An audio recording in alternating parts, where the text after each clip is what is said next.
안녕하세요. 지금부터 저의 2022년 독서 노트를 한번 소개해 볼 텐데요.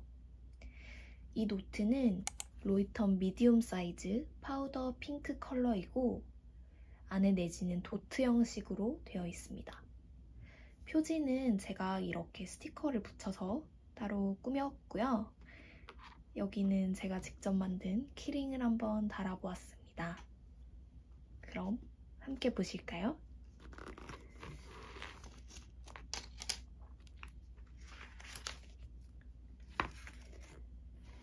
여기 앞에는 우선 제가 연초에 올해 읽을 책들을 목록을 이렇게 써놨는데요. 읽은 책도 있고 아직 못 읽은 책도 있고 한데 다 읽을 수 있을 것 같진 않아요. 아무래도 이 책 말고도 계속 새로 읽고 싶은 책들이 생기기 때문에 다 읽진 못하더라도 최대한 많이 읽으려고 하고 있습니다. 그리고 첫 장을 펼치면 월별로 제가 만들어 놓은 독서 목록 페이지가 나오는데요. 작년까지는 이런 페이지를 만들지 않았다가 올해는 좀 새로운 형식으로 독서 노트를 쓰고 싶어서 매월 시작할 때 이렇게 제목과 작가, 날짜, 그리고 페이지를 기록한 이런 페이지를 만들어서 이 달에 어떤 책을 읽었는지 한눈에 볼 수 있게 기록을 하고 있습니다.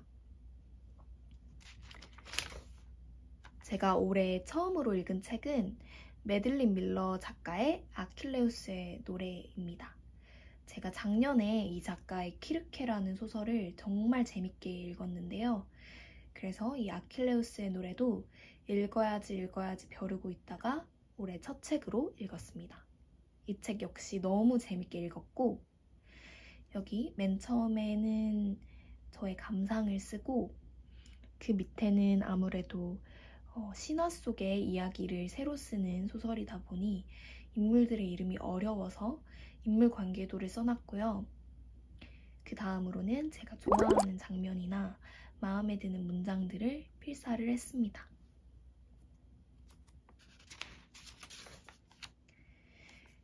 캐롤라인 랩 작가의 명랑한 눈동자도 읽었고요. 이유리 작가의 브로콜리 펀치라는 단편집도 읽었습니다.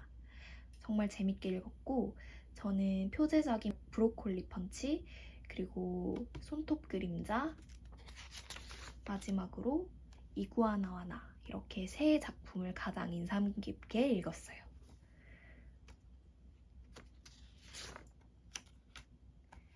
그 다음으로는 오늘의 젊은 작가 시리즈인 날짜 없음이란 책을 읽었는데요. 제가 올해 들어서 계절감과 독서를 이렇게 맞추려고 하는 좀 이상한 집착을 하고 있어요. 그래서 겨울에 어울리는 책을 읽고 여름에 어울리는 책을 읽고 이렇게 하고 싶어서 1월 달에 눈과 겨울과 관련된 재난 소설인 날짜 없음을 읽었습니다.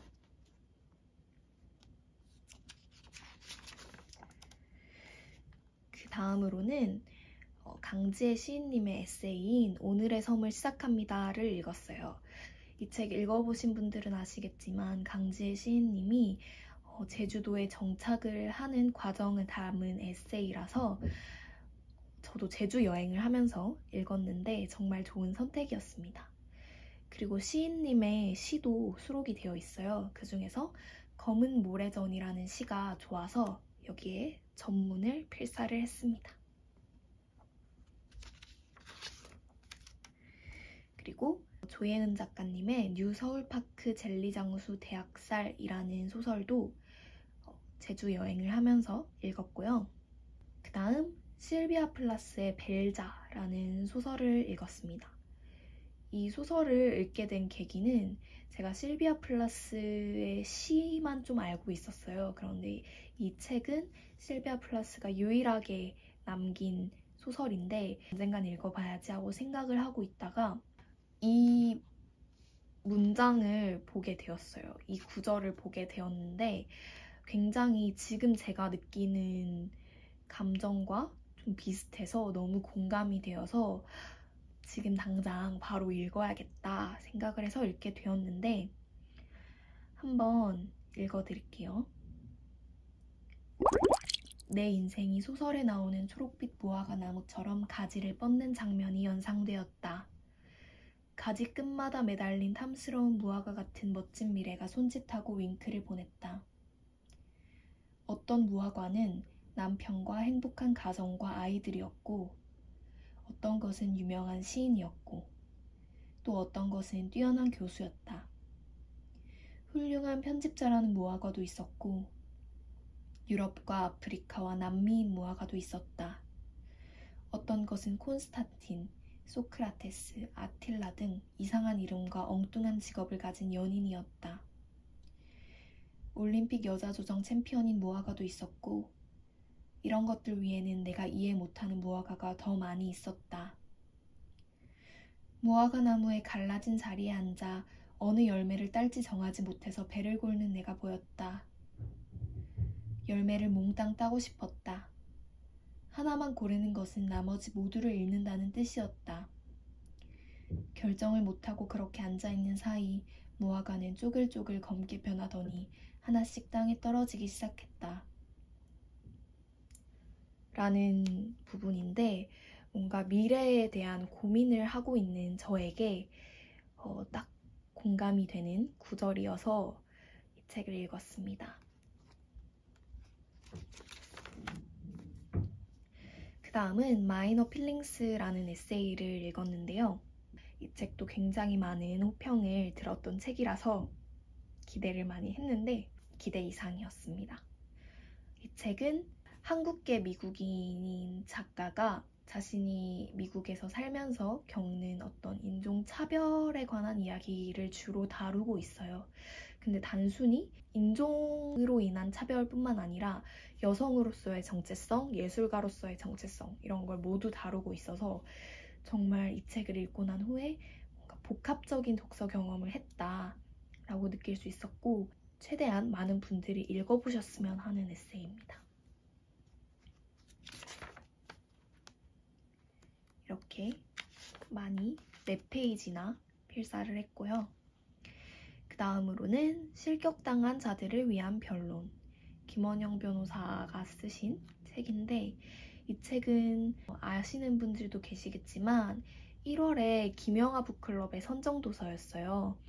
저는 그래서 읽기도 했고 작년에 이제 김원영 변호사님과 김추엽 작가님이 함께 쓰신 사이보그가 되다라는 책을 정말 인상 깊게 읽어서 이 책도 읽게 되었습니다.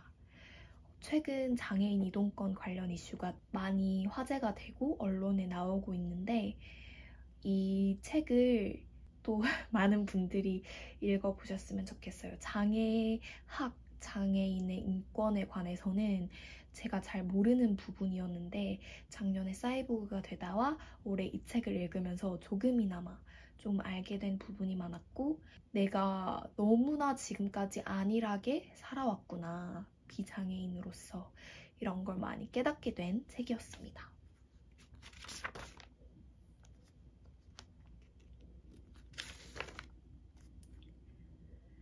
미음사 세계문학 전집에 있는 루이제 린저 작가의 삶의 한가운데라는 책도 읽었어요.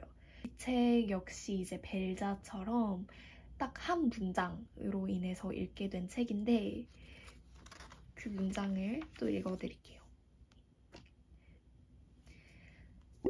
이 순간 나는 나 자신에 대해 기뻤다. 니나보다 훨씬 더 안정된 상황 속에 있다는 것이 기뻤다. 그러나 동시에 나는 니나가 자신을 내맡기고 있는 인생이 나보다는 니나를 더 잘 돌봐주고 있다는 것도 알고 있었다. 나에게는 재미있는 것이 없었다. 나는 저기 서 있는 니나를 보았다. 창백했고 잠을 못 잔 얼굴이었다. 걱정 때문에 손질도 못한 얼굴, 절망적이고 침울한 얼굴이었다. 그렇지만 생명으로 가득 차 있었다. 마치 폭풍우에 의해 약간 손상되었다 하더라도 여전히 깊은 바다 위에 떠있는 배, 바람을 안고 가는 배와 같았다. 이 배를 보는 사람이면 누구나 이 배는 원하는 곳에 도착하거나 아니면 어딘가 자기의 행운을 잡을 수 있는 새로운 대륙에 새로운 해안으로 가게 되리라고 믿을 것이다. 라는 이 문장을 읽고 니나라는 인물은 대체 어떤 인물일까? 라는 궁금증이 들어서 읽게 되었는데 별 5개를 준 책입니다. 여기 감상의 첫 줄에 인생책이란 이런 것이구나 라고 썼는데 정말 읽는 내내 이런 책을 내가 이제 읽다니 라는 생각을 할 만큼 고전 중에서도 제가 정말 좋아하는 고전 책이 되었습니다.